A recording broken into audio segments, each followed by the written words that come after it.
بسم الله الرحمن الرحيم اللهم كن لوليك الحجة ابن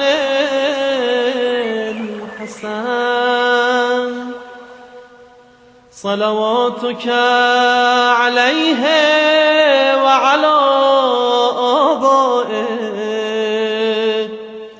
في هذه الساعة وفي كل ساعة وليا وحافظا وقائدا وناصرا ودليلا وعينا حتى تسكنه أرضك طوعا وتمتعه فيها طويلا. أعوذ بالله من الشيطان الرجيم. بسم الله الرحمن الرحيم. وبه نستعين وهو خير معين. گفتگو غضب کے بارے سے ہماری چل رہی تھی اور کل اس بات کو بیان کیا جا رہا تھا کہ مصنف نے 13 طریقے بیان کیے ہیں کہ جس کے ذریعے سے انسان اپنے غصے کو اور اپنے غضب کو ختم کر سکتا ہے. خاص طور پہ وہ شخص کہ جس کو بار بار غصہ آتا ہو، بار بار وہ غضبناک ہو جاتا ہو، اور جو اس کا غصہ جو ہے وہ حد سے تجاوز کر جاتا ہو. اس میں جو پہلا طریقہ ہے وہ یہ تھا کہ ان اسباب کو انسان ختم کرے کہ جس کی وجہ سے غصہ آتا ہے. اگر ان اسباب کو وہ ختم کر دے گا تو اس کا غصہ آنا جو ہے وہ بند ہو جائے گا. تو ان اسباب میں سے بعض کا بیان کرایا تھا تو وہ عبارت دہرا دیتے ہیں، اور اس کے بعد دیگر وہ طریقے کہ جس کے ذریعے سے انسان اپنے غصے کو ختم کر سکتا ہے، غصے کی عادت کو. البتہ واضح ہے کہ وہ غصہ کہ جو افراط کی منزل پہ ہوں، ورنہ بعض ناپسندیدہ چیزوں کے اوپر دل کے اندر غصے کی کیفیت پیدا ہونا، اور وہ کیفیت کہ جس کو شریعت نے برا نہیں قرار دیا ہے، اس کے لیے یہ بات نہیں کہی جائے گی. وہ تو اچھا ہے اپنے مقام پہ، مگر وہ کہ جو حد سے تجاوز کرنے والا غصہ ہو اور غصے کی حالت میں انسان جو غلط کام کر دیتا ہے، اس کے حوالے سے گفتگو ہے. تو دیکھیے عبارت صفحہ نمبر 193 کہ ثم اذا جو ہو یتوقف علی امور، یہ 2-3 لائنیں پڑھ رہی تھیں، اس کو واپس دیکھ لیتے ہیں کہ پھر اس کا علاج جو موقوف ہے چند چیزوں کے اوپر، وہ ربما حسر ببعضھا، اور بعض اوقات ان میں سے بعض چیزیں ہو تب بھی غصہ آ جاتا ہے. ایسا نہیں کہ سارے اسباب موجود ہو تبھی غصہ آئے. اس میں کہ ایک آدھ چیز بھی ہو تب بھی ہو سکتا ہے غصے والی کیفیت انسان میں پیدا ہو. تو اب یہ جو 13 طریقے بیان کیے جا رہے، یہ 13 کے 13 یا ان میں سے چند کی طرف انسان توجہ دے گا تو اپنے آپ کو غصے سے بچا سکے گا. الاول ازالۃ اسبابہ المحیجۃ لہ، کہ ان اسباب کا خاتمہ کرے کہ جس کی وجہ سے اسے غصہ پیدا ہوتا ہے، جس کی وجہ سے وہ اپنے آپ پہ قابو نہیں رکھ سکتا. کہ علاج کل عزت بحسم مادتہ، کہ ہر چیز کا علاج اس کے مادے کو ختم کرنے میں ہے. تو اب وہ اسباب کیا کیا ہیں کہ جس کی وجہ سے غصہ آتا ہے؟ وہی العجب، ایک تو عجب ہے جس کا تذکرہ کر آ چکا، والفخر، دوسرا فخر ہے جس کی وضاحت بھی آ چکی، والکبر، اور تیسری چیز جو ہے وہ کبر ہے. یہ عجب، فخر اور کبر، ان تینوں کے متعلق گفتگو جو ہے وہ کل بیان ہو چکی ہے. والزجاج، یہ حسن مولوی صاحب کو آگے بلا رہا ان کو، آگے آ جائیں، یہاں پہ آ جائیں، یہاں آ جائیں. اس کے بعد وہ غدر، غدر یعنی خیانت. خیانت کی عادت جو ہے وہ بھی سبب بنتی ہے غصے کا. خیانت اگر ایک خصوصی معنی کیا ہے تو عام طور پہ اس کا معنی لیا جاتا ہے مال کی خیانت. مگر اگر عمومی معنی دیا جائے تو یہ تمام اشیاء میں کہ جہاں پہ جس چیز کو جس انداز سے محفوظ رکھنا ہو، اگر محفوظ نہ رکھے انسان، اس کی حفاظت جیسے کرنی ہو نہ کرے، چاہے کسی نے کوئی بات امانتاً دی ہو کہ یہ بات کسی کو بتانا نہیں، اگر انسان اس کسی کے سامنے ظاہر کر دیتا ہے تو کیا کہا جائے گا کہ اس نے بات کے اعتبار سے خیانت کی، بات کو محفوظ نہیں رکھا، بات کے اعتبار سے امانت کا خیال نہیں رکھا، تو یہ تمام خیانت اس کے اندر شامل ہو جائے گی کہ انسان جب خیانت کرنے کی عادت پیدا کرے تو اس کے اندر جو ہے وہ غصے کی عادت پڑ جاتی ہے، تو اگر وہ اپنے آپ کو خیانت کاری سے نکالے تو پھر وہ غصے سے بھی اپنے آپ کو بچا سکتا ہے۔ اس میں دو طرفہ بات بھی ہو سکتی ہے، بعض بار انسان خود خیانت کر کے سامنے والے کو غصہ دلاتا ہے، اور بعض بات اس سامنے والے کے غصے کی وجہ سے خود غصے میں آتا ہے، تو دو طرفہ سبب یہ بن سکتا ہے۔ اس کے بعد وزوجاج، یہ صفت بعض لوگوں میں ہوتی ہے جھگڑے پن کی، جھگڑے کی اگر عادت ہے تو جھگڑے والے کی عادت والے آدمی کو غصہ بھی بار بار آئے گا، تو اپنے آپ سے جھگڑے کی عادت جو ہے وہ نکالنا ضروری ہے۔ کسی نے اگر کندھے پہ ہاتھ رکھ دیا تو اس پہ جھگڑا شروع کہ ہاتھ کیوں رکھا، کسی نے ٹچ کر دیا تو اس پہ جھگڑا شروع کہ مجھے چھوا کیوں، کسی نے مخاطب کر دیا، حتیٰ کہ بعض ہوگا تو چھوٹی چھوٹی مذاق کر دے تو اس کے بعد ناراض ہو کے جھگڑے شروع ہو جاتے ہیں۔ تو اگر انسان جو ہے وہ اس قسم کی عادتوں کو نکالے جھگڑے کی تو پھر اسے غصہ بھی جو ہے وہ کم آئے گا۔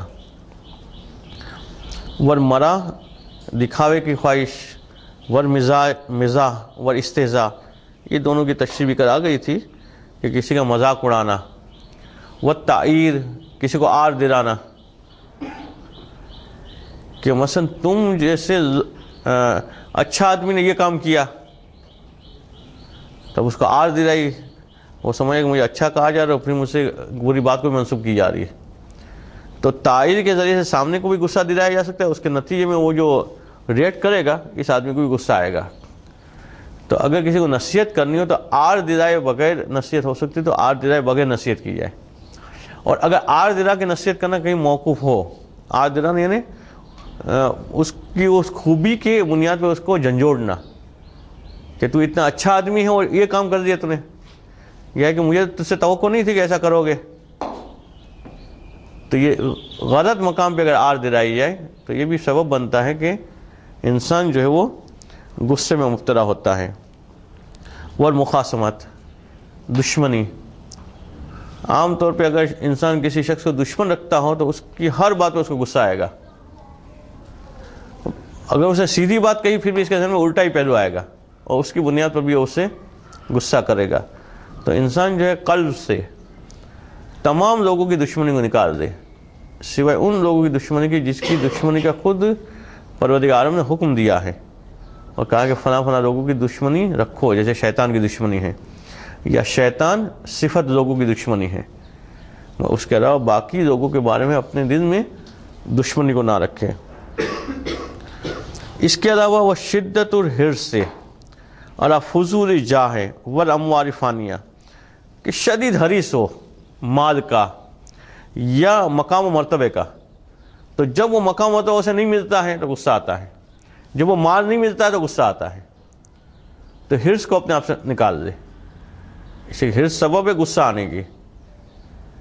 تو شہرت کا جو زیادہ حریص ہوتا ہے وہ اگر کسی جگہ پہ اس کا نام پرنٹ ہوتا ہے تو وہ تو دو چار دفعہ دیکھتا ہے کہ کہیں مسٹیک تو نہیں ہوئی، اور القابات میں کمی ہوتی ہے تو اس کو غصہ آتا ہے کہ یہ جو ہے مجھے مجلس کے لیے بلایا اور اس میں القابات اتنی چھوٹی جگہ ہے، اس سے تو لوگ سمجھے کہ یہ چھوٹے سے مولانا کو بلایا جا رہا ہے، غصہ آئے گا اس کو۔ وجہ کیا ہے؟ یہ حرص سے جا کی، مقام و مرتبے کی جا ہے، اس کو اگر نکال دے گا تو پھر اس کو اس مقام پہ غصہ نہیں آئے گا۔ اس سے اگر مال کا حریص ہے تو جتنی مال کی مقدار کی اسے امید تھی اتنے نہیں ملے اسے غصہ آئے گا، مگر حرص ختم ہو گیا تو پھر غصہ نہیں آئے گا۔ یہ وہ مقامات ہیں یہاں پہ وضاحت کی کافی گنجائش ہے، مگر اگر یہ اس میں وضاحت میں زیادہ گئے تو کل کی طرح سے اسی پہلے نقطے پہ جو ہے گفتگو ختم ہو جائے گی کہ وہی اب اجمعہ اخلاق ردیۃ محرقۃ، کہ یہ ساری باتیں جو بیان کی گئی یہ بذات خود پست اخلاق ہیں، اور ایسے اخلاق ہے کہ جو انسان کو ہلاک کر دینے کے لیے کافی ہیں. ولا خلاص من غضب مع وقائها. اور اگر یہ صفتیں اور یہ اسباب اگر موجود ہیں تو اور اس کے بعد انسان کہے کہ میں غصے سے بچ جاؤں گا، تو یہ ہو نہیں سکتا ہے. جب تک کہ ان اسباب کو ختم نہیں کرے گا تب تک وہ غصے سے بچ نہیں سکتا ہے. تو فلا بد من ازالتها حتی تسهل ازالته. تو ضروری ہے کہ پہلے ان اسباب کو دور کیا جائے تاکہ پھر غصے کو ہٹانا آسان ہو جائے. اگر یہ اسباب باقی ہیں تو غصہ تو آئے گا، پھر انسان غصے پہ قابو کرے تب بھی وہ دیکھے گا کبھی غصہ آ ہی جاتا ہے. وجہ کیوں ہے؟ وہ سبب موجود ہے، مگر یہ اسباب ہٹا دیے تو پھر غصہ جو ہے وہ نہیں آئے گا. یہ پہلا طریقہ تھا. دوسرا طریقہ کیا ہے؟ الثانی ان یتذکر قبح الغضب وسوء عاقبتہ. کہ وہ یاد کرے کہ غصے کا نقصان کیا ہے اور غصے کا انجام کیا ہے. اگر وہ یاد کر گیا تو اسے زندگی میں کئی مقامات ایسے یاد آئیں گے کہ فلاں جگہ میں نے غصہ کیا تھا، اس کا یہ نقصان ہوا. فلاں جگہ پہ میں نے بے محض غصے کا اظہار کیا تھا، اس کی وجہ سے فلاں چیز سے میں محروم ہو گیا. تو وہ یاد کرے غضب کی قبح کو اور اس کی سوء عاقبت کو. وما ورد فی الشریعت من الذم علیہ. اور ان روایتوں کو دیکھے کہ جو شریعت میں آئی ہیں غصے کی مذمت کے حوالے سے، کما تقدمہ، جیسے کچھ روایتیں جو ہیں وہ 2-3 درس پہلے بیان ہوئی تھی. الثالث، تیسرا طریقہ کیا ہے کہ وہ دیکھے کہ غصہ نہ کرنے کا کیا فائدہ ہے. غصہ کرنے کا نقصان اس نے دیکھ لیا، اب دیکھیں غصہ نہ کرے گا تو کیا کیا حاصل ہوگا، اس بات کے متوجہ ہوں. اور اس بات کے توجہ دلانے کے لیے مصنف کچھ احادیث کو بھی پیش کر رہے ہیں کہ ان یتذکر ما ورد من المدح والثواب علی دفع الغضب فی مواردہ. کہ وہ یاد کرے اور تذکر کرے ان باتوں کا کہ جو وارد ہوئی ہے غضب کو روکنے کی ثواب اور مدح کے حوالے سے.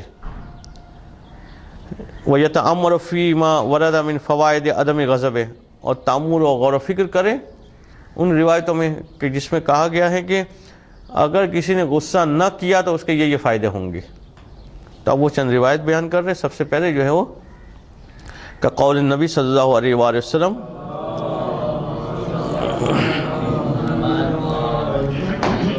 پہلی روایت کہ من کف غضبہ عن الناس کف اللہ تبارک و تعالی عنہ عذاب یوم القیامہ.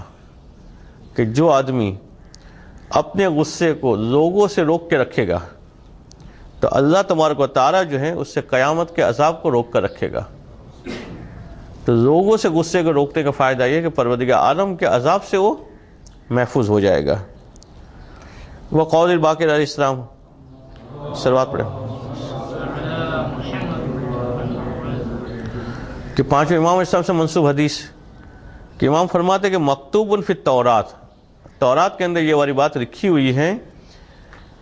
یہ بات اس مقام پہ لکھی ہوئی ہے کہ فیما ناج اللہ بہ موسیٰ، کہ جب حضرت موسیٰ علیہ السلام سے پروردگار عالم نے ریاض الناس کی باتیں کی، اس مقام پہ یہ والی بات موجود ہے کہ امسک غضبک امن ملکتک علیہ ہے. کہ تو جو ہے اس آدمی سے غصے کو روک دے کہ جس کے اوپر تو قدرت رکھتا ہے، جس کے اوپر تملک رکھتا ہے. یعنی اگر غصے کے نتیجے میں جو سزا دینا چاہے انسان وہ دینے پہ قادر ہے، اس کے اوپر بھی غصے کو روک دے. فائدہ کیا ہوگا کہ افف کو ان کا غضبی، تو میں اپنے غضب کو تم سے روک لوں گا. کہ اگر تم نے اس آدمی سے اپنے غصے کو روک لیا کہ جس کے اوپر تم قدرت رکھتے تھے. اسے عام طور پر انسان وہاں پہ تو غصے کو روک ہی دیتا ہے، یا پتہ ہے کچھ کر نہیں سکتا. زیادہ غصہ انسان دکھاتا ہے کمزوروں کے سامنے، اپنے سے زیادہ بہادر ہو شجاع ہو اس کے سامنے غصہ نہیں دکھاتا، وہاں تو ٹھنڈا ہو جاتا خود ہی. تو جہاں انسان اپنا غصہ دکھا سکتا ہو وہاں پہ اگر وہ خاموش ہو جائے گا تو فائدہ ہے کہ پروردگار کہتے ہیں میں اپنے غضب کو تم سے روک لوں گا. وقول صادق علیہ الصلوۃ والسلام،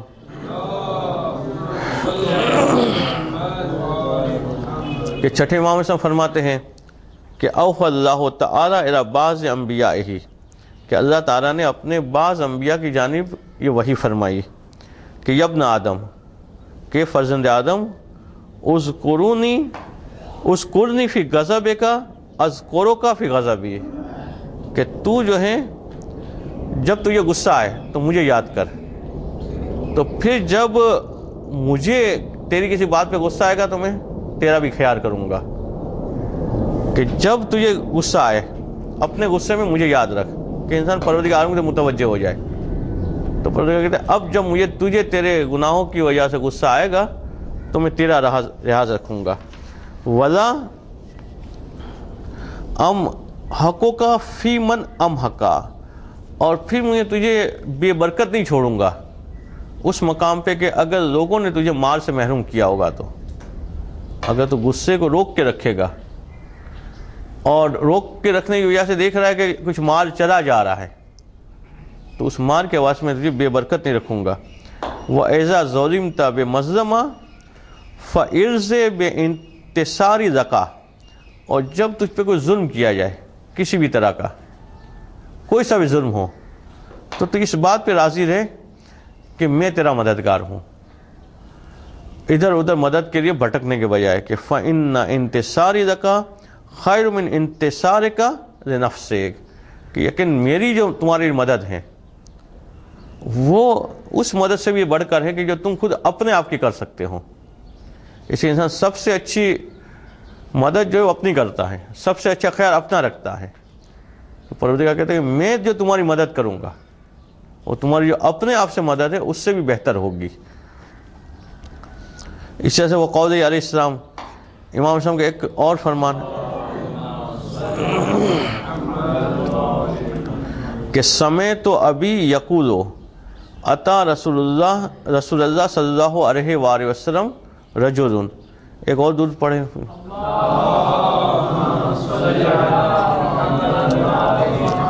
امام السلام فرماتے ہیں کہ میرے پیدر بزرگوار نے یہ بیان کیا کہ رجل بدوی، ایک دیہاتی آدمی اللہ کے رسول کی خدمت میں حاضر ہوا، فقال، اور کہنے لگا کہ انی اسکن البادیہ، میں بیابان میں رہتا ہوں، فعلمنی جوامع الکلم، تو مجھے کوئی ایسی چیز تعلیم کر دے جو ہر اعتبار سے جامع ہو، کوئی جامع جملہ مجھے تعلیم فرمائے۔ فقال، تو آپ صلی اللہ علیہ وسلم نے فرمایا آمرو کا اللہ تکذبا یا لا تکذبا، کہ میں تجھے امر کر رہا ہوں کہ غصہ کبھی نہیں کرنا۔ تو یعنی سب سے جامع کلم اس نے مانگا کہ سب سے جو ہے جامع کلام ہو، تو اس میں اللہ کے رسول نے کہا کہ غصہ کبھی نہیں کرنا۔ تو فعاد العربی علیہ مسئلہ ثلاث مرات، تو یہ دیہاتی نے جو ہے اسی سوال کو اللہ کے رسول کی خدمت میں 3 دفعہ پیش کیا، واپس یہی سوال کیا، پھر واپس یہی سوال کیا، کہ حتی رجع الرجل الی نفسہ، کہ جب بار بار اسے یہی والا جواب ملا تو پھر یہ آدمی اپنے آپ کو کہنے لگا کہ فقال لا اسألک عن شیء بعد ھذا، کہ اللہ کے رسول نے 3 دفعہ یہی جواب دیا، اس کا مطلب اس سے بڑھ کے میرے لیے کوئی چیز نہیں ہے، تب مجھے اس سے آگے سوال نہیں کرنا چاہیے، یہ چیز ہی میرے لیے کافی ہے کہ میں کسی بات پہ غصہ نہ دکھاؤں۔ وما امرنی رسول اللہ صلی اللہ علیہ وآلہ وسلم الا بخیر، اور مجھے جو اللہ کے رسول نے امر کیا ہے وہی سب سے اچھا ہے، اس سے بڑھ کے کوئی عمل نہیں ہے۔ اسی طرح سے ایک اور حدیث کہ ان رسول اللہ صلی اللہ علیہ وآلہ وسلم اتاہ رجل، کہ ایک آدمی اللہ کے رسول کی خدمت میں حاضر ہوا، فقال، اور کہنے لگا کہ یا رسول اللہ علمنی عزتاً اتعظ بہا، کہ اتعظ بہا، کہ مجھے جو ہے آپ کوئی وعظ کرے، نصیحت کرے، کہ جس کے ذریعے سے میں نصیحت حاصل کروں۔ فقال لہو، تو اللہ کے رسول نے اس سے فرمایا کہ ان طریق ولا تکذب، کہ تو جا، بس یہ کام یہ کرنا کہ کبھی غصہ نہیں کرنا۔ ثم عاد علیہ ہیں، وہ واپس پلٹ کے آیا، پھر اس نے یہی سوال کیا، فقال لہو، پھر اللہ کے رسول نے یہی اس کے جواب دیا کہ ان طریق ولا تکذب، کہ جا تو، بس تیری یہی کافی ہے کہ تو غصہ نہیں کرنا۔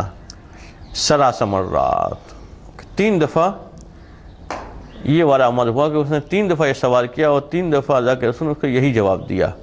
اس کا مطلب ہے کہ غصے کے علاوہ کوئی اور چیز بھی ہوتی اہم تو دوسری دفعہ وہ بتا دی جاتی، تیسری دفعہ میں کوئی تیسری بتا دی جاتی. تو سب سے جامع چیز جو ہے وہ غصے کو روکنا ہے. وقول علیہ السلام من کف غضبہ ستر اللہ عورتہ. اور امام اسلام سے منسوب یہ قول کہ جو آدمی اپنے غصے کو روک لیتا ہے اللہ جو ہے اس کی پوشیدہ باتوں کو چھپا دیتا ہے، اس کے عیوب کو ظاہر نہیں ہونے دیتا ہے. مگر جو انسان غصے کو قابو نہیں کرتا ہے اس کی پوشیدہ باتیں اس سے ظاہر ہو جاتی ہیں. اگر کسی آدمی کو جاننا ہو، البتہ یہ طریقہ صرف سمجھانے کی حد تک ہے، باقاعدہ جاننے کی طریقہ اپنانے کا نہیں ہے کہ کسی کو جاننا ہے کہ آدمی کیسا ہے تو کہا جائے اس کو چھیڑ کے دیکھے، چھیڑنے کے بعد دیکھے وہ منہ سے کیا کیا نکالتا ہے. وہ منہ سے جو نکلے گا نا وہ پتہ چل جائے گا یہ آدمی کیسا ہے. وہ منہ سے جو گالیاں نکالے گا یا دوسری چیزیں نکالے گا وہ سب باتیں وہ نکل رہی ہوگی جو اس کے ذہن میں بھری ہوئی ہوگی. تو یہ جاننے کا طریقہ اپنانے کا نہیں ہے، مگر اس سے پتہ یہ چلتا ہے کہ انسان خاموش ہوتا ہے تب تک پتہ نہیں چلتا، اس کے عیوب چھپے ہوئے ہوتے ہیں. غصے میں آتا ہے تو سب ظاہر ہو جاتا ہے. اس کے ذہن میں جو باتیں گھوم رہی ہوتی کسی کے بارے میں، اسے انسان کا ذہن تو مسلسل چل رہا ہے، ہر ایک کے بارے میں سوچ رہا ہے کہ فلاں ایسا ہے، فلاں ایسا ہے، فلاں ایسا. منہ سے بولتا نہیں کبھی، وہ ہر ایک کے بارے میں باتیں چل رہی ہوتی. جو غصے میں آتا ہے وہ سب نکال دیتا ہے، جو اس نے سوچا ہوتا ہے کسی کے بارے میں. تو اب جب تک وہ خاموش رہے گا اس کے عیوب جو ہے اس کے پردہ پڑے رہیں گے، اس کی پوشیدہ باتیں چھپی رہے گی. اور جیسے غصہ کرے گا وہ باتیں ظاہر ہو جائے گی. یہ 3 طریقے تھے. چوتھا طریقہ ہے جی کسی کو چھیڑ رہے ہیں وہ باتیں نکال رہے ہیں تو اس وجہ سے وہ باتیں کر رہے ہیں کہ آگے والے جو چپ ہو جائے، آگے کوئی بات نہیں کرے. وہ کر رہا نہیں ہے، مطلب ایسے بات ہی کر رہا ہے، کچھ کر رہا ہے. تو کیا یہ بھی صحیح ہوگا؟ یعنی پھر کیا کر رہا ہے وہ؟ نہیں ایسا مطلب اندرونی طور پہ وہ مثلا کسی کو مارنے کی دھمکی دے رہا ہے، یہ چیزیں کر رہے ہیں. اگر وہ مارنا چاہتا نہیں ہے، صرف چپ کرانا چاہتا ہے، اس کو چپ ہی ہو جائے بس، آگے نہیں کرے، تو یہ صحیح ہوگا؟ اصل میں وہ کہ مارنے کی دھمکی بھی دے رہا ہے نا، تو ذہن میں بات گھوم رہی ہوگی کہ اگر میرے پاس قوت ہوتی تو مارتا ہے اس کو، مگر اب چونکہ قوت نہیں ہے تو دھمکی سے کام چلاؤں میں. تو دھمکی دے رہا ہے اس میں بھی یہ والا پہلو ہوتا ہے ذہن میں. عام طور پہ دھمکی کون دے رہا ہوتا ہے؟ ایک تو وہ سنجیدہ آدمی جو واقعی ڈرا دھمکا کے کوئی کام کرنا چاہ رہے ہیں. یہ کہ عام طور پہ لڑائی جھگڑے میں دھمکیاں دے رہے ہوتے ہیں، مگر وہ اس لیے کہ بس وہ حاوی ہونا چاہ رہے ہوتے ہیں. بس ذہن میں یہ ہوتا ہے کہ موقع ملا تو اس پہ عمل کروں گا. تو انسان جو ہے وہ اگر کسی کو چھیڑا ہے اور اس کی وجہ سے، جیسے پہلے بھی بات آ گئی، اس کی وجہ سے وہ غلیظ باتیں نکالتا ہے، تو ایسا نہیں کہ چھیڑنے والا گناہ گار نہیں ہے، چھیڑنے والا سبب بنا کہ اس سے جو ہے گناہ کروایا اس نے، تو وہ غصہ کر رہا ہے، وہ گناہ کر رہا ہے، مگر یہ آدمی بھی سبب بنے گا. تو چھیڑنے والا جی آزمائش کے اور طریقے بہت ہیں،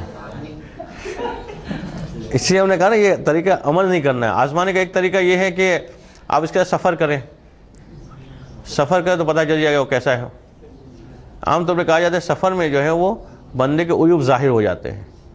سفر میں تھکن ہوتی ہے، تھکاوٹ میں جو انسان بہت ساری باتیں جو عام حالت میں نہیں بولتا منہ سے نکال دیتا ہے. تو یہ آزمانا چاہے تو یہ طریقہ کرے، یہ صحیح ہوگا. جی نجف صاحب جی.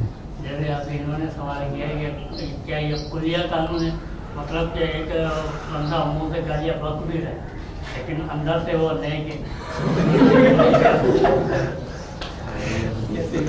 دیکھیے یہ ہو سکتا ہے کبھی کہ جو آس پاس کا ماحول ہے اس کی وجہ سے وہ اس طرح کا بنا ہے، اور وہ جو باتیں جیسے ذہن میں گئی تو نکل رہی وہ خود سے تو نہیں. دیکھیے یہ ایسا ہوتا ہے کہ کبھی آپ کسی کنویں سے پانی نکالے، کنویں کے اندر پانی تو صاف ہو، مگر آپ کے پاس بالٹی میں جو آ رہے ہو گندا آ رہے ہیں. ہوتا ہے کبھی ایسا؟ نہیں ہوتا. تو ذہن میں جو باتیں ہوتی وہی منہ سے نکل رہی ہوتی. یہ نہیں ہوگا کہ ذہن صاف ستھرا ہے، دل کا نیک ہے اور منہ سے گالیاں بولتا ہے، تو کیسے نیک ہوگا وہ؟ اندرونی خرابیاں ہی جو ہے زبان سے ظاہر ہو رہی ہوتی ہے، اندر میں یہ بھری ہوئی ہوتی ہے. یہ نیک ہمیں ظاہر طور پہ لگ رہا ہوتا ہے کہ وہ نیک آدمی ہے جب تک اسی زبان بند ہوتی ہے. زبان کھلتی ہے تو پتہ چل جاتا ہے اس کے ذہن میں کیا کیا گھوم رہا ہے. تو اگر ایسے لوگ نایاب بھی ہوں گے جو آج کل کے ماحول میں. ہاں تو اچھے لوگوں کی تعداد کم ہی ہوتی ہے مگر صرف جو ہے وہ یہ نہیں کہہ سکتے ہم کہ زبانی طور پہ جو غلاظت نکال رہا ہے وہ اندر سے اچھا ہوگا، یہ نہیں کہہ سکتے. جو خاموش ہے اس کے تو سوچ سکتے ہیں. وہ زبان سے غلاظت نکالنا، گالیاں دینا، یہ خود اس کے اندر کی خرابی کی طرف اشارہ کر رہا ہے. تو یہ 3 طریقے ہوئے. چوتھا طریقہ جلدی سے پڑھ لیتے ہیں، 2-3 منٹ میں ہو جائے گا، 5ویں سے انشاءاللہ. چوتھا طریقہ ہے کہ الرابع ان یتذکر فوائد ضد الغضب، کہ وہ یاد کرے کہ اگر غضب نہ کیا اور اس کے برعکس کام انجام دیا تو اسے کیا کیا فائدے حاصل ہوں گے. اسے غضب کے ذریعے سے انسان وقتی طور پہ تو قابو کر سکتا ہے، وقتی طور پہ فائدہ حاصل کر سکتا ہے، مگر اگر وہ اصل میں فائدہ چاہ رہے تو وہ جو ہے وہ لمبا فائدہ اسے حاصل نہیں ہوتا. جیسے بعض بار بچوں پہ غصہ آتا ہے، غصے میں اگر انسان کو نے بچے کو ڈانٹ دیا یا مار دیا تو وقتی طور پہ تو وہ اس کی بات چلے گی، مگر جیسے ہی وہ اثر ختم ہوا غصے کا، ڈانٹ کا، بچہ واپس وہی حرکت شروع کر دے گا. اس کے بعد اگر بچے کی کوئی حرکت ناپسند ہو رہی ہے تو اس کا طریقہ غصہ نہیں ہے، بس اس کا طریقہ کیا ہے کہ اس کو بیٹھ کے الگ سے سمجھانا ہے اور اس کو بتانا ہے کہ اس کی جو حرکت ہے اس کے نقصانات کیا کیا ہیں، اگر وہ نہیں کرے گا تو فائدے کیا کیا ہیں. تو اس کے ذریعے سے وہ اثر ہدف حاصل ہوگا جو وہ چاہ رہا تھا کہ غلط چیز سے بچ جائے. تو اس طرح سے لوگوں میں بھی اگر کسی کی کسی بات سے غصہ آیا اور غصے کا ہم نے اظہار کر دیا تو وقتی پر تو خاموش ہو جائے گا وہ، مگر اس کے ذہن جو بات محو نہیں ہوئی. تو اگر اس کا برعکس کام کیا جائے کہ غصہ نہ کرے اور جو ہدف حاصل کرنا ہے کہ یہ مجھے بار بار جو ہے وہ گھورتا رہتا ہے، یہ اچھا نہیں ہے، تو اس کو الگ سے سمجھا دے گا یہ تم جو گھور رہے ہو مجھے پسند نہیں آتا ہے. تو وجہ بتا دے گا، وہ کہے کہ نہیں میرے تو آپ کو گھور نہیں رہا ہوتا، میں کہیں اور دیکھ رہا ہوتا ہوں. بعض لوگوں کی یہ ہوتا ہے کہ نگاہ جو ہے آنکھ تھوڑی سی ٹیڑھی ہوتی ہے، وہ دیکھ یوں رہا ہوتا ہے لگتا ہے سامنے دیکھ رہا ہے. یہ بعض اور مسئلہ ہوتا ہے، اس سامنے بیٹھے ہوا سمجھ جاتے مجھے کیوں گھور رہا ہے یہ، کیونکہ بیچارہ دیکھ کہیں اور رہا ہوتا ہے. تو اس کے بعد جا کے بات کرے گے، وجہ بتائیں گے تو ممکن وضاحت کرے اور ایسی وضاحت کر کے اسے سمجھ میں آ جائے. تو بجائے غصہ کرنے کے غصے کی ضد کو دیکھا جائے کہ اگر یہ کام کیا تو وہ فائدہ حاصل ہو سکتا نہیں ہو سکتا، یہ غصے سے ہوتا ہے، تو غصہ کیے بغیر اس فائدے کو حاصل کرنے کی کوشش کی جائے. اور یہ بھی تھوڑا انشاءاللہ مزید وضاحت اس کی بسم اللہ الرحمن الرحیم وبہ نستعین وہو خیر معین. گفتگو غصے کے حوالے سے ہماری جاری تھی اور غصے کو ختم کرنے کا طریقہ کیا ہے اور غصے کو ضبط کرنے کا طریقہ کیا ہے اس کے متعلق گفتگو ہماری جاری تھی. اور مصنف 13 طریقے بیان کر رہے تھے کہ جس کے ذریعے سے انسان اپنے غصے کو قابو میں رکھ سکتا ہے. ان میں سے 3 طریقوں کا بیان جو ہے وہ مکمل طور پہ آ چکا تھا. چوتھا طریقہ جس کا بیان کر شروع تو ہوا تھا مگر بات آگے نہیں بڑھ سکی تھی، وہ طریقہ یہ کہ انسان اس بات کے متوجہ ہو کہ غصہ کرنے کا انجام کیا ہوتا ہے اور غصہ نہ کرنے کا فائدہ کیا ہے. اگر وہ غصہ نہیں کرتا ہے اور اپنے آپ کو کاظم بناتا ہے، اپنے آپ کو حلیم بناتا ہے، اپنے آپ کو بردبار بناتا ہے تو اس کے کیا کیا فائدے ہوں گے اس کی طرف متوجہ ہوں. اگر ان فائدوں کو دیکھے گا تو پھر وہ غصے سے خود بخود ہی دور رہے گا. اس کے جو دیکھتا ہے کہ اگر وہ معاشرے میں کاظم کے طور پہ مشہور ہو جاتا ہے، حلیم کے طور پہ مشہور ہو جاتا ہے، ایسے شخص کے طور پہ سامنے آتا ہے کہ جو متوازن ہے، باتوں باتوں میں غصہ نہیں کرتا ہے، تو معاشرے میں اس کو جو عزت و مقام ملتا ہے. اور سب سے بڑھ کر یہ کہ پروردگار عالم کی بارگاہ میں وہ اچھا بندہ قرار پاتا ہے، تو پھر غصے کو قابو میں رکھے گا اور غصے کو پیدا ہونے سے روکے گا. 5واں طریقہ جو ہے اس کا علاج کا اور غصے کو ضبط کرنے کا، وہ یہ کہ کلام کرنے سے پہلے بلکہ مسلم کہتے ہیں کلام سے پہلے جو سوچ آتی ہے ذہن میں، اس سوچ کے اوپر بھی پہرا لگائے، وہ اپنے کلام پہ پہرا لگائے، اپنی سوچ پہ پہرا لگائے کہ کوئی غلط سوچ نہ آنے پائے ذہن میں، اور زبان سے کوئی غلط کلمہ نہ نکلنے پائے۔ اگر وہ یہ چیز کرے گا تو پھر وہ فکر پیدا نہیں ہوگی کہ جس کی وجہ سے اسے غصہ آتا ہے، وہ رویہ پیدا نہیں ہوگا کہ جس کی وجہ سے اسے غصہ آتا ہے۔ تو اپنی فکر، اپنے رویے اور اپنے کلام کو اس طرح سے قابو میں رکھے کہ اس کے اوپر مسلسل نگاہ رکھے کہ ذہن میں وہ باتیں نہ آنے پائے گی جس کی وجہ سے وہ غصے میں مبتلا ہوتا ہے۔ چھٹا طریقہ مسلم بتا رہے ہیں، اس کی عبارت پڑھیں گے، اس میں تھوڑی زیادہ وضاحت آ جائے گی، کہ ایسے لوگوں کی دوستی سے دور رہے کہ جو لوگ بات بات میں غصہ کرتے ہیں۔ بات بات میں غصہ عام طور پر کون کرتے ہیں؟ جس کی سوچ مختصر ہوتی ہے، جس کی سوچ محدود ہوتی ہے۔ تو ایسے لوگوں کی دوستی سے دور رہے، بلکہ ایسے افراد سے دوستی کرے کہ جو وسیع القلب ہو، وسیع النظر ہو، کہ جو دور اندیش ہو۔ اسے غصہ جلد بازی کی علامت ہے، اور حلم اور برداشت قوت رکھنا یہ دور اندیشی کی علامت ہے، کہ انسان دیکھتا ہے کہ اگر بھی غصہ کیا تو اس کا یہ انجام ہوگا، اس انجام کو دیکھ کے غصے کو روک لیتا ہے، اس کا مطلب سمجھدار آدمی ہے۔ تو دوستی کرنے میں، اٹھنے بیٹھنے میں ایسے افراد سے دور رہے کہ جو باتوں باتوں میں غصہ کرتے ہیں۔ ساتواں طریقہ اس کا مصنف بتا رہے کہ انسان جو ہے اس بات کو جان لے کہ جو کچھ بھی ہوتا ہے کائنات میں وہ پروردگار عالم کی مرضی سے ہوتا ہے، اس کی مرضی کے برخلاف کوئی چیز نہیں ہوتی ہے۔ تو انسان یہ توقع نہ رکھے کہ ہر وقت اس کی مرضی کے مطابق ہو، یعنی اپنی مرضی کے مطابق، بلکہ جو کچھ ہوگا خدا کی مرضی کے اعتبار سے ہوگا۔ تو اگر یہ عقیدہ پختہ کر لے گا تو غصے کا ایک بہت بڑا سبب ختم ہو جائے گا۔ اسے غصہ آتا اس وقت ہے کہ جب انسان دیکھتا ہے کہ اس کی مرضی کے مطابق نہیں ہو رہا ہے، اس کی خواہش کے مطابق نہیں ہو رہا ہے۔ وہ چاہتا ہے کہ یہاں فائدہ ہوگا، وہاں نقصان ہو گیا تو غصہ آتا ہے۔ وہ چاہ رہا تھا کہ چلتے ہی اسے ٹھوکر نہ لگے، ٹھوکر لگ گئی تو غصہ آ گیا۔ اور جیسے بعض چھوٹا ذہن رکھنے والے لوگ اسی پتھر کو گالیاں دینے لگتے ہیں کہ تو کیوں میرے کو لگا آ کے، یا مثلا جو ہے وہ اس کا توقع یہ ہوتا ہے کہ آج موسم جو ہے وہ اچھا رہے گا تو زیادہ تیز دھوپ نکل آئی تو موسم کو گالیاں دیتے ہوئے لوگ نظر آئیں گے، اس سے کہ وہ چاہ رہے تھے ان کی مرضی کے مطابق سارا کام ہو۔ وہ یہ عقیدہ بنا رہے کہ جو کچھ ہوتا ہے وہ خدا کی مرضی سے ہوتا ہے، اس کی اپنی مرضی سے کچھ نہیں ہوتا ہے۔ تو اگر اپنے آپ کو رضائے پروردگار عالم کے پابند کر لے گا تو وہ غصہ پھر اسے نہیں آئے گا۔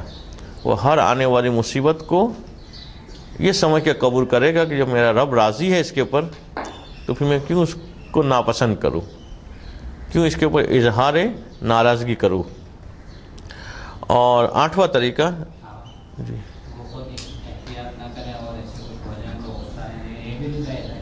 جی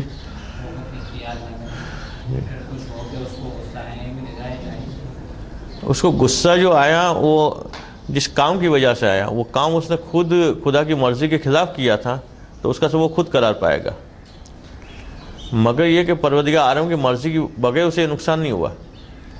پروردگار عالم نے پہلے اس کو بتا دیا کہ تھا کہ فلاں گناہ کرے گا تو فلاں نقصان ہوگا، اس نے گناہ کیا تو وہ نقصان اسے حاصل ہوا،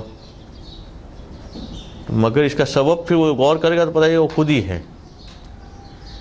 تو اس کا مطلب کہ اس مقام میں اس کا غصہ کرنا غلط ہو جائے گا، مگر وہ سمجھ رہا ہے کہ میں نیک کام کر رہا ہوں پھر بھی مجھے فائدہ نہیں حاصل ہو رہا ہے، نقصان ہو رہا ہے، تو پھر وہ خدا کی رضا پہ راضی رہے۔ اسے کہ اس کے اپنے ذہن میں تھا نا، اس کی اپنی مرضی سے فائدہ ہوگا، یہاں پہ نقصان ہوا، تو وہ یہ جان دے کہ اس کی اپنی مرضی سے نہیں چلتی، خدا کی مرضی چلتی ہے، تو غصہ جو ہے وہ رک جائے گا اس مقام پہ۔ اپنے آپ جی اپنے آپ پہ غصہ ہو تو آگے مدح بھی آئے گی اس کی کہ انسان کے اندر پشیمانی کے آثار پیدا ہوں، مگر جیسے 2-3 درس میں مسلسل وضاحت ہوئی کہ یہاں پہ مسئلہ ریئیکٹ کرنے کا ہے، کہ اس کے بعد کوئی ایسا کام نہ کرے کہ جو شریعت سے باہر ہو، اندر ناپسندگی ہونا ہو تو ایک عام آدمی بھی کسی کو تھپڑ مارے گا تو جس کو تھپڑ لگی ہے اس کو غصہ تو آئے گا. تو یہ غصہ آنا کی حد تک تو پرابلم نہیں ہے. اس کے بعد وہ ریٹ کرنے منہ سے گالی نکال دے یا آگے مثلا جو اس سے زیادہ مار دے, وہاں پہ سارے جو مسئلے آئیں گے. تو اور 8ویں چیز پڑھ رہے تھے, اس کے بعد پھر عبارت دیکھتے, شاید عبارت کے اعتبار سے سب چیزیں نہ آ سکے آج. 8ویں چیز یہ کہ وہ دیکھ لیں کہ غصہ کون کرتا ہے, اور پھر اس کے اعتبار سے یہ طے کر کے اس کو جو ہے کس گروہ میں داخل ہونا ہے. غصہ عام طور پہ کون کرتا ہے؟ اگر وہ دیکھے کہ ایک عاقل اور پاگل, اسے چوائس دی جائے کہ کون زیادہ غصہ کرتا ہے, تو پاگل زیادہ غصہ کرتا ہے, عقل مند آدمی غصہ نہیں کرتا زیادہ. تو اب اپنے آپ کو کس گروہ میں شامل کرنا ہے؟ پاگلوں کے گروہ میں شامل کرنا ہے یا عقل مندوں کے گروہ میں شامل کرنا ہے؟ پھر غصہ جو ہے وہ زیادہ بیماروں کو آتا ہے یا زیادہ صحت مندوں کو آتا ہے؟ تو بیماروں کو زیادہ غصہ آتا ہے. تو اپنے آپ کو بیمار بنانا چاہ رہے ہیں یا صحت مند بنانا چاہ رہے ہیں؟ وہ اپنے آپ کو جدھر داخل کرنا چاہتا ہے اس اعتبار سے غصہ کریں. غصہ زیادہ بوڑھے آدمیوں کو آتا ہے, جوانوں کو نہیں آتا. تو اپنے آپ کو کدھر شامل کرنا چاہ رہے ہیں؟ بوڑھوں کے ساتھ شامل کرنا چاہ رہے ہیں یا جوانوں کے؟ غصہ تو عام طور پہ جوانی کے اندر آنا چاہتے ہیں نا, وہ گرم خون ہوتا ہے, آپ یا پھر کچھ کر نہیں سکتا, نہ مار سکتا ہے کسی کو. جوانی میں طاقت بھی ہوتی ہے, وہ تو پا سکتا ہے, حل پا سکتا ہے. وہ تو کل آ گئی نا اس کی وضاحت کہ وہ ایک غلط تصور ہے کہ مردانگی کی علامت ہیں, ایسے جوانی کی علامتیں ہیں. علامت نہیں, مطلب انسان کے پاس یہ ہوتا ہے کہ عام طور پر یہی دیکھا جاتا ہے کہ جوانی کے اندر ایک جوش ہوتا ہے, طاقت ہوتی ہے, تو اس کے ذریعے سے وہ غالب آ سکتا ہے. بڑھاپے میں تو اس طرح کی کوئی غالب ہونے کی خواہش وہ الگ چیز ہے. غصہ آنا, غصہ نے ہر ناپسند کی بات کے بعد چڑچڑا جانا, یہ بوڑھے لوگ زیادہ کریں گے. جوان برداشت کر رہے تھے, اس کے مطابق, اس کی خواہش کے مطابق چیز نہیں آئی, اس میں کوئی پرابلم نہیں ہوتا. مگر بوڑھے آدمیوں کو اس کی خواہش کے مطابق چیز نہیں ہوئی, اس کو غصہ آ جاتا ہے فوراً. تو اب اگر وہ اپنے کو بوڑھے لوگوں کے ساتھ شامل کرنا چاہتا ہے تو ٹھیک ہے, غصے والا بنے. اسی لیے عام طور پہ جب زیادہ غصہ آنے لگتا ہے لوگ کیا کہتے ہیں کہ اب جو مثلا جو ہے یا بچہ ہے یا بچوں سے شادی کرتے ہیں, یعنی وہ اتنا مشکل لفظ تو شاید یوز نہ کرے, یا بچوں کے ساتھ موزیک کرتے یا بوڑھوں کے ساتھ موزیک کرتے, کہ اب یہ اس عمر میں نہیں ہے کہ ان کو نصیحت کی جائے. تو عام طور پہ لوگوں کی عادت ہے, خاص طور پہ خواتین تو بوڑھی بننا چاہتی نہیں ہیں, اور مرد بھی جو ہے وہ, اسے کہا جاتا ہے کہ عورتوں سے کبھی عمر نہ پوچھی جائے اور مردوں سے کبھی تنخواہ نہ پوچھی جائے, ورنہ یہ دونوں کو پھر جھوٹ بولنے میں مجبور کرنا پڑے گا. اس کی عورتیں عام طور پہ اس بارے میں جیسے کہا جاتا ہے مرد کی ایک زبان ہوتی ہے, عمر میں عورتوں کی ایک ہی زبان ہوتی ہے, اور 10 سال پہلے جو عمر پوچھی ہوگی 10 سال بعد بھی وہی بتائے گی. تو اور مردوں کی جیسے کہا جاتا ہے تنخواہ نہیں بڑھتی ہے, اگر ایک دفعہ بتانی پڑ گئی تو جو بتائی وہ 10 سال بعد بھی وہی رہتی ہے. تو خیر, تو عام طور پہ اب وہ دیکھے کہ اپنے آپ کو کس کے ساتھ شامل کرنا ہے, بوڑھوں کے ساتھ کرنا ہے یا جوانوں کے ساتھ. اور اسی طرح سے زیادہ غصہ عورتوں کو آتا ہے یا مردوں کو آتا ہے؟ تو زیادہ غصہ عورتوں کو آتا ہے. تو اب دیکھیں وہ کس میں شامل ہونا چاہ رہے ہیں. اگر وہ عورتوں کے گروہ میں شامل ہونا چاہ رہے ہیں تو زیادہ غصہ کریں, مگر انہیں مرد رہنا چاہ رہے ہیں تو پھر اسے غصے پہ ضبط ہونا چاہیے. اسی چھوٹی چھوٹی باتوں پہ عورتوں کو غصہ آ جاتا ہے, مردوں کو نہیں آتا بڑی بڑی باتوں پہ غصہ. تو اب اگر زیادہ غصہ کر رہا ہے, اس کا مطلب وہ اپنے کو پاگلوں کے ساتھ شامل کر رہا ہے, بیماروں کے ساتھ شامل کر رہا ہے, بوڑھوں کے ساتھ شامل کر رہا ہے, اور عورتوں کے ساتھ شامل کر رہا ہے. تو وہ دیکھے گا کہ اگر ان گروہوں کے ساتھ شامل نہیں ہونا ہے تو پھر اپنے آپ کو غصے سے بچائے. اب اس کی عبادت پڑھ رہے تھے, پھر آگے کہ جی جی جی تو عورتیں اور بوڑھے یہ دیکھیں کہ عورت کی مذمت کی جاتی ہے اس کی کبھی صفت کی وجہ سے, تو وہ اپنے آپ کے اندر سے یہ صفت کو ہٹا دے تو وہ اچھی عورت قرار پائے گی. کہ ایسی عورت کے جو غصہ نہیں کرتی ہے, جیسے بوڑھے آدمی اس صفت سے نکالنا چاہتے ہیں تو اس سے نکال کے میں دیکھیں بوڑھاپے میں ہوں 80-90 سال کی عمر میں, مگر چڑچڑا مت نہیں ہے مجھ میں, غصہ نہیں آتا بات بات میں, کوئی اچھی صفت ہو جائے گی ان کے لیے. جی تو بعض اوقات دیکھا جاتا ہے کہ جو غصہ سب کرتے ہیں تو وہ جسمانی اذیت, مطلب کہ جسمانی بیمار بھی ہوتے ہیں اور نفسیاتی پن بھی ہوتے ہیں ان میں. تو خود کو اذیت دینا بہتر ہوگا غصے کا اظہار کرنے؟ ہم غصے کا اظہار کر کے دوسرے کو اذیت دے گا تو وہ بھی غلط ہوگا. غصے کو ظاہر کرنے کا سے بیماری صحیح ہو جاتی ہے ایسا تو کسی نے کہا نہیں ہے. کوئی ایسا ہے ایسا کچھ؟ بھڑاس جو ہوتی ہے وہ نکل جاتی ہے تو بندہ تھوڑا نارمل ہوتا ہے. تو بھڑاس اگر نکالنی ہے تو ضرورت ہے کسی آدمی کے سامنے نکالے. ایسے ہی چلا جائے کسی سنسان جگہ پہ بھڑاس نکال ساری, تو اس میں کوئی سامنے سے جواب بھی نہیں ملے گا. وہی والی بات ہوگی کہ پتھر کو ٹھوکر لگ گئی تو اس پہ شروع ہو گئے. اور پھر پتھر پہ وہ شروع ہو گیا تو اس میں کہ پتھر کو جب وہ مارے گا پاؤں تو پتھر بھی اس کو جواب دے گا, اس کے لگے گا اس کو بھی پاؤں پہ لگے گا.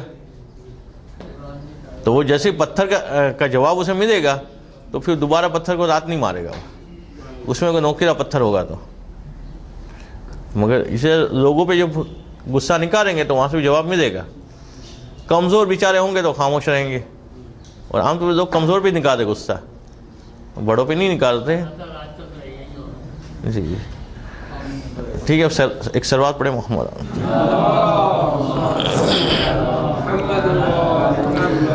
تو عبارت دیکھیے صفحہ نمبر 194.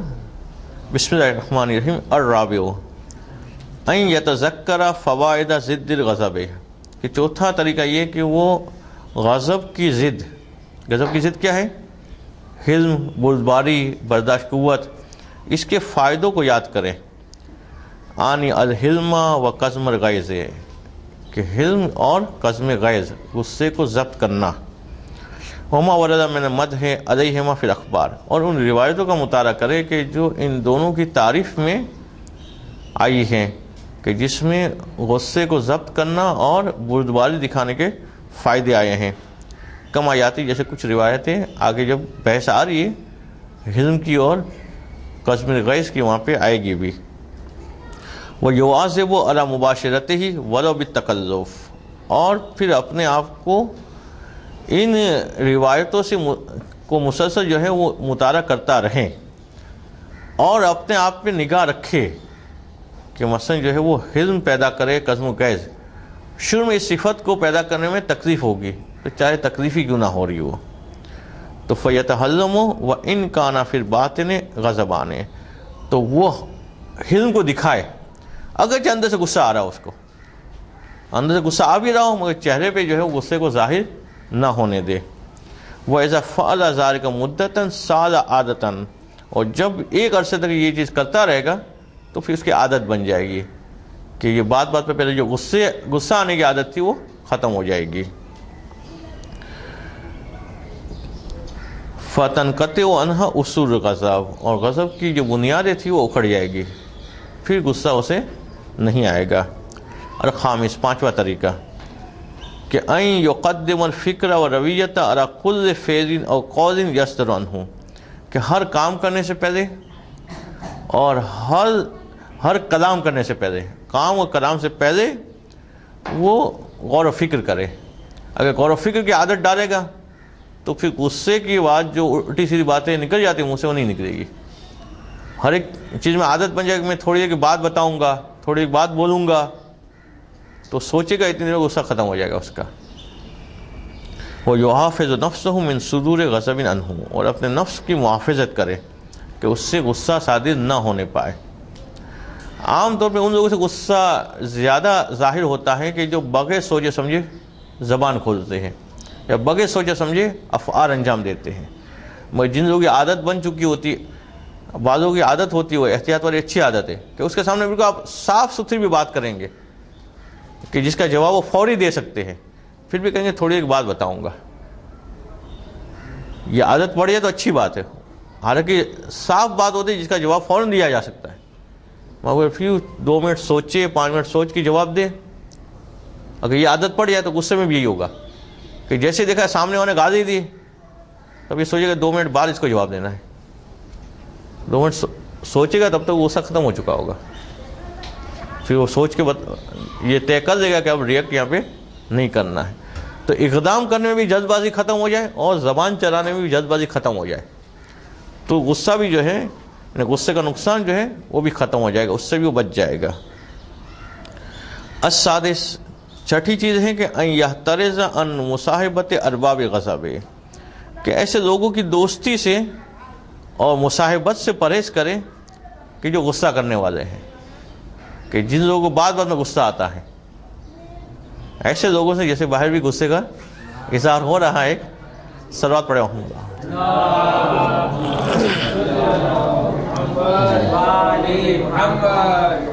ہر کام میں سستی اور پرائیویٹ دکھانے کا سبب بن جائے گا. کام میں پھرتی چاہیے، روانی چاہیے، زیادہ سے زیادہ اسٹرگل چاہیے، آپ ہر چیز میں سستی ہوگی.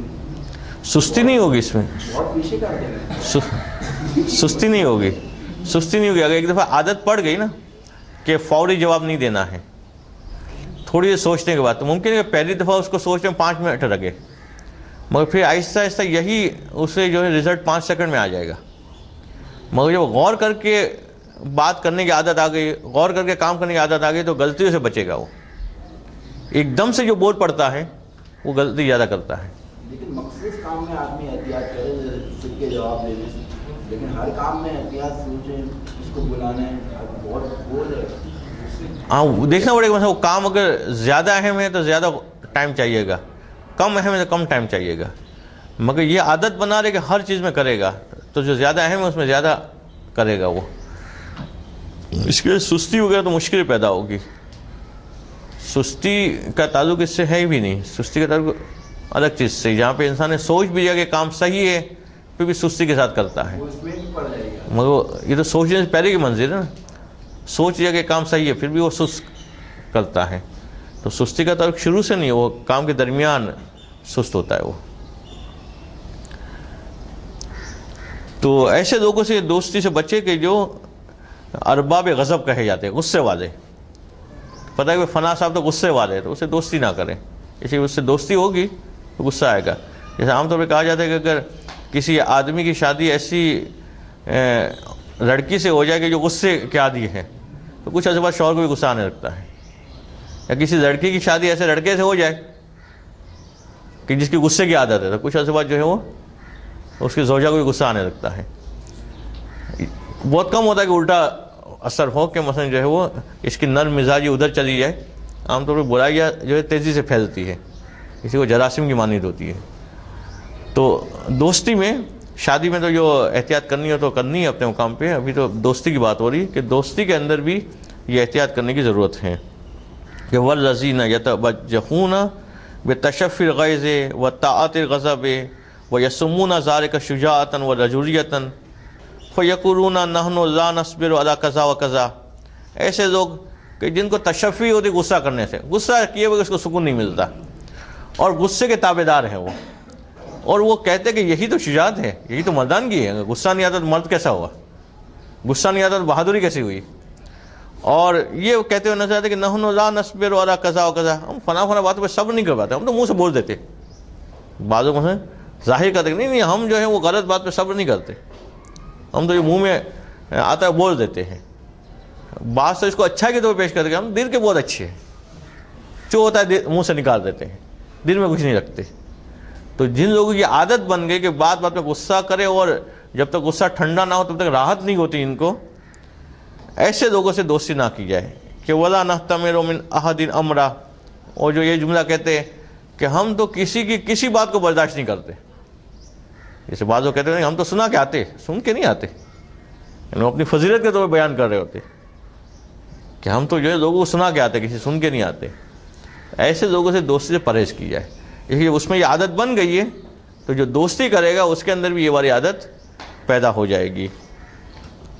وَيَخْتَارُ مَجَالِسَ اہل العلم میں، اور ایسے لوگوں سے دوستی اختیار کریں کہ جو بردبار ہیں، برداشت قوت رکھتے ہیں. وَالْقَاظِمِينَ الْغَيْظَ، اور ان لوگوں سے دوستی کریں کہ جو غصے کو ضبط کرنے والے ہیں. وَالْعَافِينَ عَنِ النَّاسِ، اور وہ جو لوگوں کو معاف کرنے والے ہیں. کثرت سے معاف کرنا یہ بہت اچھا مانا گیا ہے. ہر ایک کی چھوٹی چھوٹی باتوں کو پکڑا نہ جائے کہ اس نے مجھے یہ کیوں کیا، اور اس نے مجھے اشارہ یوں کیوں کیا، یا اس نے مجھے دھکا کیوں مارا. بلکہ انسان کی عادت یہ کہ کثرت سے معاف کرے. کہا جاتا ہے کہ جو لوگوں کی خطاؤں کو کثرت سے معاف کرتا ہے، پروردگار بھی ان کی خطاؤں کو کثرت سے معاف کرتا ہے. پھر تو انسان اپنے آپ میں صفت پیدا کرے معاف کر دینے کی. بعض لوگوں میں الٹی صفت ہوتی ہے کہ ہر ایک کی چھوٹی چھوٹی باتوں کو پکڑیں گے اور پھر کہتے ہیں ہم بڑے باریک بین ہیں. یہ باریک بینی نہیں ہے. باریک بینی یہ کہ انسان اپنے بارے میں باریک بین ہو, کہ اپنی چھوٹی چھوٹی خطاؤں کی پکڑے. وہ دیکھیے مجھ سے خطا کیوں ہوئی, میں نے اس کو یہ سخت جملہ کیوں کہہ دیا, میں نے اس کو مثلا جو ہے تیز آنکھ سے کیوں دیکھ دیا, میں نے وہ دونوں آپس میں جو ہے وہ خفیہ باتیں کرتے تھے کان لگا کے کیوں سن دیا. اپنے اوپر نگاہ رکھے, اپنے اوپر باریک بینی رکھے, مگر دوسروں کی چھوٹی چھوٹی باتوں کو جو ہے نظر انداز کرنے کی عادت رکھے. تو انسان ایسے لوگوں سے دوستی کرے کہ جو اہل حلم ہیں, جو غصے کو ضبط کرنے والے ہیں اور لوگوں کو معاف کر دینے والے ہیں. اور ساتویں چیز یہ ہے کہ انسان جو ہے وہ اس بات کو اپنا عقیدہ بنا لے, جیسے عقیدہ ہے بھی, مگر اس عقیدے کو مضبوط کر لے کہ جو کچھ ہوتا ہے کائنات میں پروردگار عالم کی مرضی کے بغیر نہیں ہوتا ہے. اور بہت سارے کام ایسے ہو سکتے کہ جو ہماری سمجھ میں نہ آئے مگر پروردگار عالم کی مصلحت کے عین مطابق ہوں. تو انسان اس بات کی خواہش دل میں رکھ کے نہ بیٹھے کہ سارے کام اس کی مرضی کے مطابق ہوں, بلکہ یہ ذہن میں رکھے کہ پروردگار عالم کی مرضی جو ہے اس کی مرضی سے بڑھ کر ہے. ہو سکتا ہے اس کی مرضی کے خلاف ہوا ہو کام مگر پروردگار عالم کی رضا کے مطابق ہوا ہو. تو اب اگر سوچتا ہے کہ آج میرا فلاں کام ہو جانا چاہیے, اس کی خواہش تھی اور اس کا کام نہیں ہوا, تو اس کو غصہ نہیں آنا چاہیے اس کو, بلکہ پروردگار عالم کی رضا پہ راضی رہنا چاہیے. مگر اس کا ایک غلط مطلب بعض لوگ یہ نکال دیتے ہیں کہ پھر محنت کرنا بھی چھوڑ دیتے ہیں کہ خدا کی مرضی, آج رزق نہیں دیا کوئی بات نہیں. یہ نہیں دیکھتے کہ اس کی اپنی کوتاہی تو نہیں ہے. خدا کی مرضی پہ چھوڑنا ہے مگر اپنی طرف سے پوری جد و جہد کرنے کے بعد, اپنی کوئی کوتاہی نہ ہو, اپنی طرف جتنی توانائی صرف کرنی چاہیے تھی وہ کر لے, اس کے بعد دیکھے کہ فائدہ حاصل نہیں ہوا تو غصہ نہیں آنا چاہیے اس کو, بلکہ خدا کی رضا پہ راضی رہے. مگر اس کی اپنی کوتاہی ہو تو پھر تو اپنی ملامت کرے, پھر تو یہ دیکھے کہ اس کی اپنی کوتاہی ہے اس وجہ سے نقصان ہوا, تو اس کوتاہی کو وہ دور کرے. اب اس کی بات آج تو نہیں آ سکے گی, اور اس کے بعد 8واں چیز بھی ہم نے خارج میں بیان کر دی ہے, اس کی بات بھی انشاءاللہ اگلے درس میں دیکھیں گے. صلوات پڑھیں محمد.